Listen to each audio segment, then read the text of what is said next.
Analyse du 18 février. Bon. Vraiment des journées intéressantes en ce moment. C'est-à-dire que c'est des journées en range, mais pour tous ceux qui sont scalping, c'est-à-dire en intraday, surtout pas de swing trading, position trading et investissement à long terme pour le moment. Parce que si on vient en détail, on peut voir que là, on a notre baisse. En même temps, il y a plusieurs contrats en short qui ont été ouverts. Après, le reste de la hausse des contrats ouverts, c'était les shorts qui ont pris le profit. Parce que pour que les shorts prennent le profit, ils sont obligés d'acheter. C'est pour ça qu'on a eu la hausse qui est là ici. Tout de suite après, on a une forte baisse, ce qui correspond là ici à la forte baisse. Donc, c'est des contrats en long qui ont été forcés de sortir du marché. Et après, on a continué notre tendance à court terme jusqu'au niveau où on est actuellement.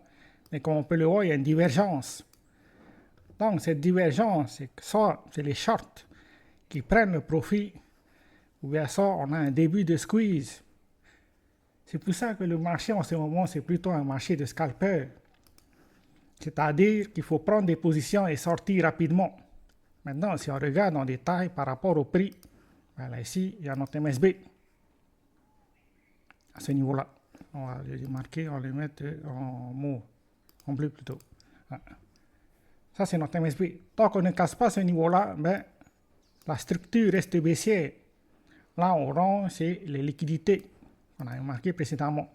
Notamment la liquidité qui se trouve au niveau de 91 000 et 89 000. Donc, comme on a dit, pour reprendre un scénario haussier, il faut au minimum pouvoir casser notre MSB. Ensuite, former un BOS, ce qui va valider une structure haussière. Si on n'a pas ce genre de scénario, avec le BOS là ici, ça ne sert à rien de considérer acheter le marché. Surtout pour ceux qui sont à long terme. Encore là, ce matin, il y avait un scalping à prendre.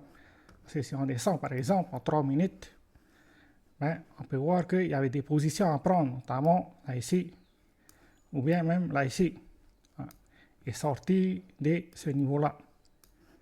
Mais bon, ça c'est vraiment pour ceux qui sont experts.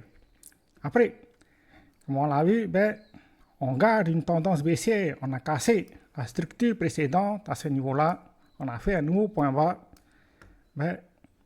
On continue notre structure baissière probablement pour venir attraper la liquidité qui se trouve à ce niveau-là avant de reprendre une structure haussière. Bon, bien sûr, si jamais on casse sous ce niveau-là, faut rester prudent sur le marché. Parce qu'il y a des probabilités d'aller chercher des niveaux plus bas. C'est-à-dire de continuer notre tendance baissière à court terme. Donc pour le moment, c'est les chemins probables par rapport à Bitcoin. Mais il faut vraiment rester prudent pour tous ceux qui sont à long terme. Ce n'est pas un marché pour ceux qui sont à long terme. C'est un marché pour ceux qui sont scalping, ceux qui sont en 5 minutes, 3 minutes, 15 minutes maximum. C'est tout ce qu'on a pour aujourd'hui. Ciao, ciao.